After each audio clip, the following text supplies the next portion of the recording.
आज हम लोग एनसीईआरटी मैथ लेसन का नाम है स्ट्रेट लाइन। तो हम लोगों ने लास्ट वीडियो में क्या सीखा था? इंक्लाइनेशन। क्या सीखा था? इंक्लाइनेशन। ठीक है, ये क्या होता था? तो आप लोगों ने क्या सीखा है कि अगर कोई लाइन मानते हैं ये लाइन में रहे एल लाइन, ठीक है, ये तुम्हारा क्या था? Positive x direction, positive y direction, y dash negative, x dash negative. ठीक है, तो अगर कोई लाइन इस पॉजिटिव एक्स डायरेक्शन के साथ, ठीक है, किसी एंगल पे लीन हो, झुका हो, ठीक है, तो डेट इज कॉल्ड इंक्लाइनेशन, झुकाव। कल मैंने आप लोगों को पढ़ाया था। ठीक है, अब इसके बाद से क्या था? स्लोप। तो स्लोप आप लोगों ने कल कैसे पढ़ा था कि जब हम इस इंक्लाइनेशन के साथ टेंजेंट का यूज करते हैं, यानी कि देखो ना, और देखो, और इसको हम m से रिप्रेजेंट करते हैं, स्लोप को m से, तो हो जाएगा m is equal to mean slope is equal to क्या हो जाएगा? Tan theta. तो यह आप लोगों ने पढ़ चुका है। ठीक है, यह आप लोगों ने पढ़ा है। ठीक है बच्चा, अब देखो यहाँ से कुछ आते हैं केस। अच्छा, और ना कल आप लोगों ने एक चीज़ और सीखा था कि देखो बच्चे ना, यह जो लाइंस होती हैं, ये लाइंस होती हैं, ठीक है ना, यह जैसे जैसे आपका रिवॉल्व करती हैं, ठीक है, थीटा उस लाइन के घूमने पे डिपेंड करता है, रिवॉल्यूशन पे क्या करता है? डिपेंड करता है। और मैंने कल एक क्या बताया था कि थीटा जो होता है वो आपका क्या होता है? 0 डिग्री से क्या होता है? ग्रेटर होता है। ठीक है, और 180 से छोटा होता है।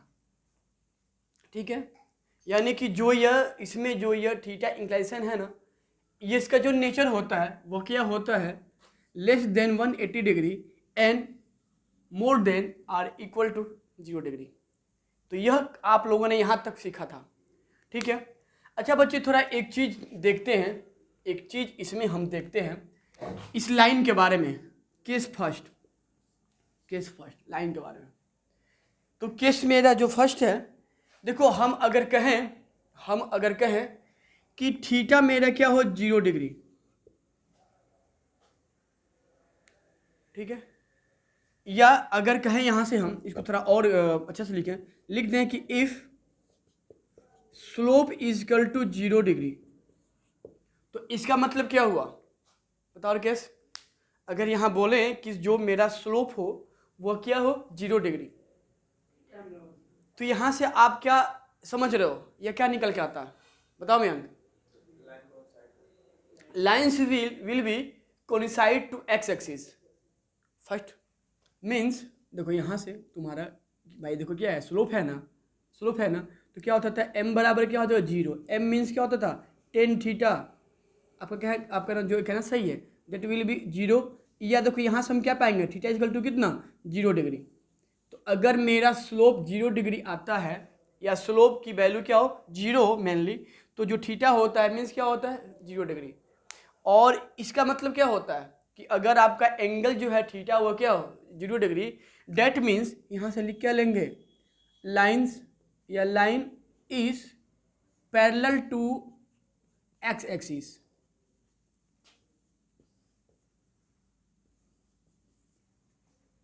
ठीक है, ओके, बात समझ रही मेरी बात कि ना, अगर ये जो लाइन है अगर एंगल 0 डिग्री फॉर्म कर रही है, तो मतलब क्या हुआ कि ये लाइन है वो क्या होगा? एक्स एक्सिस के पैरेलल हो जाएगा। या एक चीज़ और मैंने कल कहा था ना आप लोगों से लास्ट वीडियो में, एक चीज़ और, या कि भाई देखो ना, ये जो लाइन है वो खुद इस एक्स एक्सिस पे ही हो जाएगा, यानी कि कोइंसाइड कर जाएंगे। यहाँ लिख लो R, line B coincide to x axis. ठीक है, यानी कि अगर थीटा की वैल्यू क्या होगी? 0 होगी, तो हम दो चीज़ वहाँ से कह सकते हैं कि भाई या तो जो लाइन है वो क्या हो? एक्स एक्सिस के पैरेलल हो जाए, तब मेरा एंगल क्या बनेगा? 0 डिग्री। या देखो ना, यह जो मेरा लाइन है वो खुद तुम्हारे क्या हो जाए, एट द एक्स एक्सिस पे आ जाए। करेक्ट। चलो भाई, तो यह कुछ हो गया। अच्छा देखो यहाँ से कुछ और भी केस क्या आ सकते हैं, क्या बन सकते हैं क्या? हाँ भाई बनेगा। लेते हैं यहाँ सेकेंड, अगर मेरा स्लोप क्या हो भैया, अगर मेरा स्लोप, देखो स्लोप मतलब क्या होता है, इस लाइन का भाई नेचर। तो थोड़ा आप बताओ, देखो ना मैंने इस एंगल को क्या ले लिया जीरो ले लिया, अगर हम इस स्लोप को जीरो ले लें।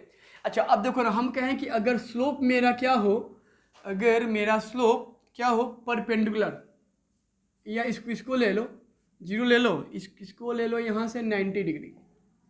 अगर मेरा स्लोप क्या हो 90 डिग्री, स्लोप का मतलब क्या होता है कि देखो भाई जो ये लाइन है ना वह ऐसे हो जाए। कैसे हो जाए भाई, ऐसे। तो सिंपल सी चीज़ है, आप इसको भी देख के आसानी से बता सकते हो कि भाई देखो स्लोप ऐसे हो जाए 90 डिग्री पे। तो यहाँ से क्या देख रहे हो भैया, यहाँ से देख रहे हो कि m बराबर क्या हो जाएगा 1090 डिग्री, मीन्स थीटा बराबर दैट इज 10 थीटा, क्योंकि m का मान क्या होता है 10 थीटा। ये तुम्हें क्या हो जाएगा 90 डिग्री। और बच्चे आप बताओ यहाँ से हम क्या पाते हैं, बताइए यहाँ से क्या मिल रहा है भाई, सिंपल तो है, बस यही तो मिल रहा है भाई, और क्या मिल रहा है, कुछ नहीं मिल रहा है, जो देखो वही बोलो। अगर लाइन मेरा क्या हो, अगर लाइन जो है वह एक्स एक्सिस के साथ 90 डिग्री पे होता है, स्लोप 90 डिग्री पे होता है, तो यहाँ से हम क्या पा रहे हैं कि देखो भाई ने जो लाइन है वो वाई एक्सिस के क्या हो जा रहा है, पैरेलल हो जा रहा है। और क्या हो रहा है बताओ, और क्या हो जा रहा है? तो यानी कि जो मेरा लाइन है, यानी कि लाइन पैरेलल टू क्या हो जा रहा है वाई एक्सिस, पैरेलल टू क्या हो जा रहा है वाई एक्सिस। या एक चीज और हो जाएगा, यहाँ से क्या होगा, यह लाइन क्या होता है एट द वाई पे भी आपका आ सकता है। ठीक है।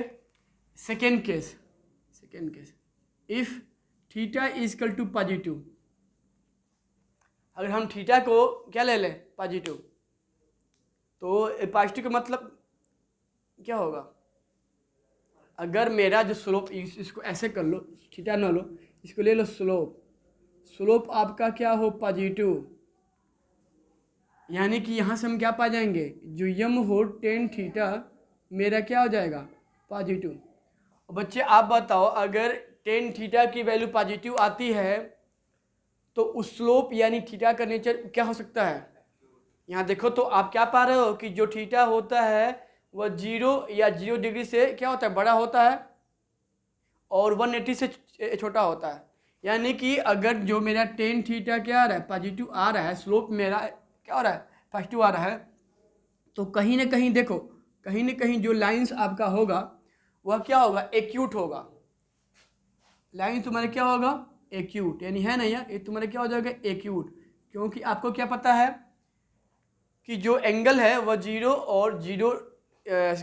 जो एंगल है वह 0 और 90 के बीच में आपको क्या देता है पॉजिटिव देता है।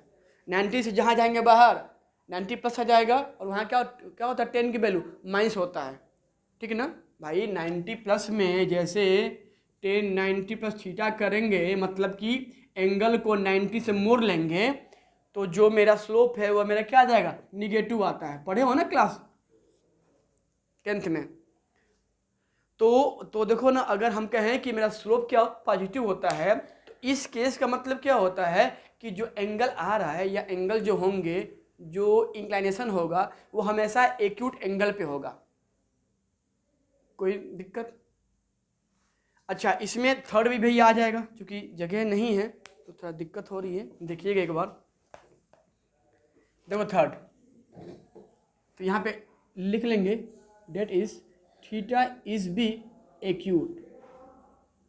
एक्यूट का मतलब क्या होगा, तो बिटवीन 0 डिग्री एंड 90 डिग्री, यही ना होगा भाई। अगर मेरा एंगल एक्यूट है मतलब क्या होता है बिटवीन 0 टू 90 डिग्री, सिंपल। देखो थर्ड, क्या थर्ड है कि फोर्थ है, चलो मानते हैं, नंबरिंग में क्या रखा है। अगर मेरा स्लोप क्या आ जाए भैया जी निगेटिव, अगर जो लाइंस हैं है ना, यह लाइंस झुकाव जो है 10 थीटा स्लोप क्या आ जाए निगेटिव, तो इसका मतलब क्या पा रहे हो बता ज्ञानशु, एंगल विल बी ऑब्ट्यूस। क्यों ऑब्ट्यूस? देखो तो मैंने क्या बोला है, ऑब्ट्यूस का मतलब क्या होता है, मोर देन 90 डिग्री। तो देखो जब 10 की वैल्यू मोर देन 90 डिग्री आएगी तो मुझे वैल्यू क्या मिल रही है, निगेटिव। यानी कि अगर स्लोप मेरा क्या है, निगेटिव। ठीक है मयंक, देखो हर बात समझ में। अगर यम यानी स्लोप की वैल्यू क्या आ गई, negative, means tan theta will be negative. And if tan theta will be negative means the angle is always obtuse, theta is obtuse. भाई देखो ना कहीं तुम्हारा ऐसे बनेगा, है ना, यानी क्या है, क्या है 90 डिग्री से क्या है, बड़ा है ना। जो एंगल जो जो तुम्हारा ये आ रहा है वो क्या है, मोर देन 90 डिग्री, तभी ना होता है ऑब्ट्यूस एंगल। और आपने क्या पढ़ा है, 10 90 प्लस थीटा क्या होता है, निगेटिव। तो भाई ऐसे इसको हम थोड़ा बहुत, इसमें कंडीशन था, और मुझे पूरी उम्मीद है कि आप लोगों को समझ में आया होगा। ठीक है, देखो बच्चे, मैथ का मतलब छापना नहीं होता। हम बार बार कहते हैं कि मैथ का मतलब फील करना होता है, महसूस करना होता है। जैसे आप लोग पिक्चर फील करते हो ना, रही हो यार यह स्टेप होगा, तो यार बस थोड़ा मैथ से ना बस थोड़ा प्यार करो। किसी और चीज़ से प्यार नहीं मैं बोल रहा हूँ, बस मैथ से प्यार करो। अगर मैथ से साफ प्यार हुआ ना तो लाइफ भी आपको बहुत प्यार करेगी। तो बस थोड़ा मैथ को फील करो और बस प्यार करो, रिक्वेस्ट है।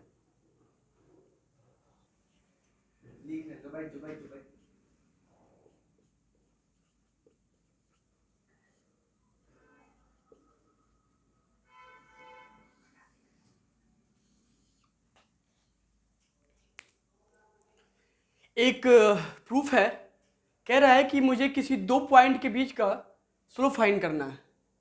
ठीक है, देखो ना यहाँ पे कोई दो पॉइंट है P और Q, मुझे इनका बीच का स्लोप, तो मैंने क्या बताया था लास्ट वीडियो में कि किसी दो पॉइंट के बीच का स्लोप जो आता है वह क्या आता है भैया, होता है, क्या होता है, y2 माइनस y1 अपान h2 माइनस x1। बस इसको याद कर लो, तोता बन जाओ। क्या होता है, m बराबर या टेन थीटा बराबर क्या होता है, y2 माइनस y1 अपान h2 माइनस x1। थोड़ा इसका प्रूफ देखते हैं, एकदम छोटा सा प्रूफ है भैया, बहुत प्यारा प्रूफ है, थोड़ा एक बार सीखते हैं इसको। देखो यह मेरे पास कोई है, मैंने ऑलरेडी फिगर में इसको क्या किए, हम ड्रा किए हैं। देखो ना इस पर कोई पॉइंट ले लिए P और Q। P का मेरा क्या जो कोऑर्डिनेट है वो मेरा क्या आ रहा है, x1 y1, और जो Q का आ रहा है वो क्या आ रहा है, h2 y2। ठीक है भाई साहब, देखो मुझे इसके बीच का स्लोप फाइंड करना है। तो देखो एक काम करते हैं, इस लाइन से इस पे परपेंडिकुलर ड्रा करते हैं। भाई थोड़ा टेढ़ा हो गया, देखिएगा m, यहाँ से परपेंडिकुलर ड्रा कीजिए n। कोई दिक्कत यहाँ तक? अब देखो ना, अब हम इस लाइन को इसको मिलाते हैं। चलो मान लो कहाँ कट रहा है, r पे। तो बताओ बाबू मयंक, अगर यह एंगल है थीटा तो ये मेरा क्या होगा, कैसे, करस्पॉन्डिंग एंगल से। तो ये मेरा क्या है, अगर थीटा है तो this angle will be theta due to the help of corresponding angle. ठीक है, ठीक है ना, ठीक ना, बात समझ आ रहा है। तो यहाँ पे लिखेंगे लेट एंगल व्हाट, क्यू, इसको मान लो एस, क्यू एस यम इजकल टू थीटा, इसको मान लिया थीटा। देखो इसलिए angle Q P R will be theta, किससे, करस्पॉन्डिंग एंगल से। ठीक है, ठीक है ना भाई, देखो यह। अच्छा थोड़ा एक चीज मुझे बताओ, एक चीज थोड़ा मुझे बताओ, अरे सुनो मेरी बात, देखो थोड़ा ऐसा भूल जाओ, मेरा कोई पॉइंट यहाँ पे था ना, तो देखो ना इसका जो था पोजीशन क्या था, h2 कामा y2। तो देखो मतलब क्या हुआ, हम कहें कि इस पॉइंट का दूरी बताओ यहाँ से O से, तो क्या होगा, डेट विल बी h2, इतना होगा। अच्छा थोड़ा आप ये देखो, जो पॉइंट P था, देखो ना इसकी दूरी वो से यहाँ क्या था, x1, इतना x1 है। तो हम कहें बताओ यह जो होगा डिस्टेंस वो क्या होगा। तो भाई देखो देखो यह, तो क्या करेंगे, इस टोटल में से इतना माइनस कर देंगे, यानी कि h2 माइनस x1 होगा। और भाई साहब देखो, तो जो ये होगा पैरेलल टू इसके, तो भी मेरा क्या हो जाएगा, इक्वल है, यानी h2 माइनस क्या हो जाएगा, x1। आ जाएगा कहानी। अच्छा अब देखो, तो देखो भाई ना मैंने पी आर निकाल लिया, तो लिखेंगे by figure P R is equal to how much, h2 minus x1। कैसे आ रहा है, तो देख लो भैया ऐसे आ रहा है कि ओ एम में से हम ओ एन को माइनस कर देंगे तो मेरा ये मिल जाएगा। अब देखो ना, मुझे यह हाइट फाइंड करना है, मुझे यह हाइट फाइंड करना है, तो क्या होगा, ये देखो ये हाइट बच्चे आप बताओ, देखो इस पॉइंट की दूरी क्या है y से, इतना क्या है y2, देखो इतना तुम्हारा क्या है डिस्टेंस y2 है, ठीक है। और देखो ना जो ये पॉइंट था P, इसका क्या ये हाइट है y1 है, ये तुम्हारे क्या दे दिया है y1, ठीक है। तो बच्चे मेरे थोड़ा आप बताओ, पूरा मेरा क्या था क्या था y2, ये मेरे क्या y1, यानी y1 मेरा मेरा दे दिया है यह y1 इतना। तो आप बताओ बच्चे, देखो ना यहाँ से लेके यहाँ तक क्या था क्या था y2, ये मेरा क्या है y1, तो हम जब ये फाइंड करेंगे यानी कि QR यह, तो ये मेरा क्या हुआ टोटल में से इसको माइनस कर देंगे यानी y2 माइनस y1, कोई दिक्कत। और जब यहाँ से हम QR फाइंड करेंगे तो क्या हो जाएगा QM बड़े में से छोटे को यानी कि किसको PN मतलब क्या है तुम्हारा REM को माइनस कर देंगे, चाहे यह कहो चाहे यह कहो, बात वही है। तो देखो ये मैं क्या हो जाएगा y2 माइनस y1, तो QR के वैल्यू मुझे क्या मिल गई y2 माइनस y1। तो भाई देखो ना मैंने यह निकाल लिया, ठीक है, मैंने यह निकाल लिया और ये मैंने फाइंड कर लिया। तो देखो यहाँ से लिखेंगे by figure in triangle QPR में इसमें टेन थीटा स्लोप, यही होता है ना स्लोप, फाइंड करेंगे तो क्या होता है याद करो तो भैया, पाकिस्तान भूखा प्यासा हिंदुस्तान हरा भरा, जय हो। भाई पाकिस्तान है भाई तरपा भूखे। तो टेन की वैल्यू क्या होती है बेस अपान परपेंडिकुलर अपान बेस, पाकिस्तान है भाई रखो भूखा प्यासा, तो क्या होगा परपेंडिकुलर अपान बेस, यानी कि क्या हो जाएगा QR अपान, भाई गाली वाली मत देना कि भाई क्यों सर ऐसे बोल रहे पाकिस्तान को, y2 माइनस y1 अपान क्या हो जाएगा h2 माइनस x1, और यही आपका टेन थीटा यानी स्लोप की वैल्यू थी जो मुझे प्रूव करना था। बताओ इतना देखो प्यारा सा प्रूव है। तो यह था प्रूफ, यानी कि किसी दो पॉइंट P और Q के बीच का मुझे स्लोप अगर फाइंड करना हो तो क्या होता है y2 माइनस y1 अपान h2 माइनस x1 है बच्चा, आ रहा पल्ले पड़ा मेरी बात। तो ऐसे हम किसी दो पॉइंट के बीच का स्लोप फाइंड करते हैं, किसी दो पॉइंट के बीच हम क्या करते हैं स्लोप फाइंड करते हैं। थोड़ा इस पे एक क्वेश्चन हम करते हैं, कैसे आप लोगों को बात मेरी समझ इजी में आएगी समझ में। तो एक क्वेश्चन लेते हैं, एक क्वेश्चन है कह रहा है find slope between the point P का कोऑर्डिनेट मेरा क्या दिया है, तो पहले लिखेंगे P का कोऑर्डिनेट कितना दे दिया है -2, -3, देखो मीन्स x1 की वैल्यू क्या दे दिया है -2, y1 की वैल्यू क्या दे दिया है -3। अच्छा Q कितना दिया है भाई साहब, तो -1, 4, मीन्स h2 की वैल्यू कितने दी गई है -1, y2 की वैल्यू क्या है भाई साहब 4। तो बताओ और क्या, किसी दो पॉइंट के बीच का स्लोप टेन थीटा क्या होता है, स्लोप को क्या लिखते हैं m से, क्या होता है तो भैया ये क्या दिया हुआ है y2 माइनस y1 अपान h2 माइनस x1, इसमें वैल्यू को पुट करेंगे, y2 कितना दे दिया है 4 माइनस y1 कितना दिया है -3। तो हमेशा अगर माइनस आता है तो उसको ब्रैकेट में लिखते हैं, ठीक है ना, थोड़ा सॉल्व करने में यही होता है। ये कितना होगा h2 कहाँ गया -1, फिर माइनस क्या है x1 यानी -2, तो यानी ब्रैकेट में 2। और भैया आज आपको इसको सॉल्व करना तो आता ही है, क्या होगा 4 माइनस माइनस प्लस -1 माइनस +2 कितना हो जाएगा यहाँ 4 3 7, 2 में से 1 जाएगा 1 यानी 7/1 यानी कि 7। तो ऐसे हम किसी दो पॉइंट के बीच का हम स्लोप फाइंड करते हैं। तो ये था किसी दो पॉइंट के बीच का स्लोप कैसे निकालते हैं, क्या होता है और इस पे क्वेश्चन कैसे आते हैं। ठीक, आई थिंक कि यह टॉपिक आप लोगों को अच्छे से समझ में आया होगा। एक क्वेश्चन है कह रहा है find the value of x if the slope between the two point P and Q is 2। मतलब क्या है देखो ना, यहाँ पे लिखेंगे थोड़ा गिवन में क्या है देखो दे रहा है the slope between the point P and Q is 2, यानी कि स्लोप क्या दिया है मुझे 2 दे दिया है, यानी कि m की वैल्यू यानी कि टेन थीटा की वैल्यू दे दिया। ठीक है कैसे स्लोप की वैल्यू है मेरे पास, ठीक है। और देखो जो मेरे पास क्या थे पॉइंट थे, क्या दिया P 2,5 मीन्स x1 कितना दे दिया है 2, y1 क्या दे दिया है 5। q की वैल्यू कितनी दी गई भैया, तो x और 3, यानी कि s2 कितना दे दिया है x, y2 कितना दे दिया है 3।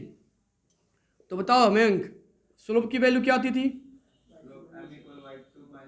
m is equal to y2 minus y1 upon s2 minus x1। देखो यहाँ स्लोप की वैल्यू कितना कितना बोल रहा है, कितना दिया है 2 बराबर m2 सॉरी क्या था s2 माइनस x1, s2 यानी 3, x1 कितना दिया है 5, x2 कितना दिया है x, ये कितना दिया है x1 2।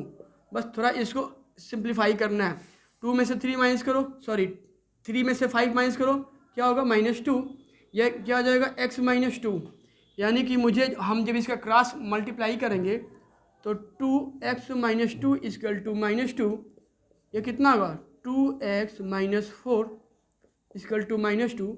जब इसको सिंप्लीफाई करेंगे यहाँ से तो क्या हो जाएगा 2x इजकल टू 4 को यहाँ लाएंगे तो -2 + 4, 2x बराबर 4, माइनस प्लस माइनस 2 हो जाएगा। जब x निकालेंगे 2/2 कट के क्या आ जाएगा 1। ठीक है, तो यह थी आपकी x की वैल्यू। ठीक है, क्वेश्चन अच्छा दिया था और आप लोगों को कोई इसमें डाउट है, पूछना है, किसी को पूछना है? चलो ठीक है, तो अब आगे अपना नेक्स्ट टॉपिक हम स्टार्ट कर रहे हैं। जो मेरा नेक्स्ट टॉपिक है बच्चों, अब क्या है, कह रहा है कि कोई दो लाइन है L1 और L2। ठीक है, देखो ना, मुझे इसके बीच का एंगल या फाइंड करना है, क्या होगा एंगल थीटा फाइंड करना है, क्या होगा, मतलब कि किसी दो लाइन L1 और L2 के बीच का एंगल मुझे फाइंड करना है। तो देखो ना, इसकी जो वैल्यू आती है, थोड़ा बच्चे आप बताओ, देखो ना, सुनो, यह जो लाइन क्या था L1 था, वह इस x के साथ सपोज करते हैं कि स्लोप या इंक्लाइनेशन क्या बना रहा है θ1। ठीक है, और जो मेरा लाइन L2 था वह इस x के साथ क्या हो रहा है, स्लोप इसका क्या है θ2। ठीक है, तो यहाँ पे लिखेंगे let slope of line L1 with positive x axis क्या हो जा रहा है θ1 न, θ1, यानी कि m इजकल टू कितना मिल गया tan θ1। या देखो ना, आप इसको क्या मान लो m1 मीन्स इस पहले लाइन का x एक्सिस के साथ झुकाव यानी कि स्लोप, और फिर क्या मान लो slope of line 2 with positive x axis, चलो मानते हैं क्या m2, तो ये मेरा क्या हो जाएगा, क्या था एंगल θ2, यानी कि क्या हो जाएगा tan θ2। तो बच्चे देखो, सुनो मेरी बात, तो देखो ना, तो हम जब इस लाइन L1 और L2 के जब बीच का एंगल हम फाइंड करेंगे तो आपका आता है tan θ is equal to plus minus m2 minus m1 upon 1 plus m1 into m2। यानी कि यही होता है किसी दो लाइंस के बीच का एंगल। यहाँ पे m1 क्या है, पहले लाइन का स्लोप, m2 क्या है, दूसरे लाइन का स्लोप, यानी कि tan θ बराबर plus minus m2 minus m1 upon 1 plus m1 into m2। बच्चे देखो ना, आप टेंशन ना लो, जो आपके मन में डाउट है मुझे पता चल रहा है, देखो ना, कहीं कहीं ना इस चीज़ को ऐसे भी करके दिया है कि tan θ is equal to mod m2 minus m1 upon 1 plus m1 into m2। तो क्यों किया है, क्योंकि ना वह उस एंगल को जो निगेटिव वैल्यू आएगी उसको बैलेंस करने के लिए मोड में किया है। तो बात वही है, ठीक है, बात वही है। तो आपको जो लगे आसान बस इसको याद कर लो, और इस पे क्वेश्चन या प्रूफ हम लोग नेक्स्ट वीडियो में हम लोग करेंगे। ठीक है, थैंक यू।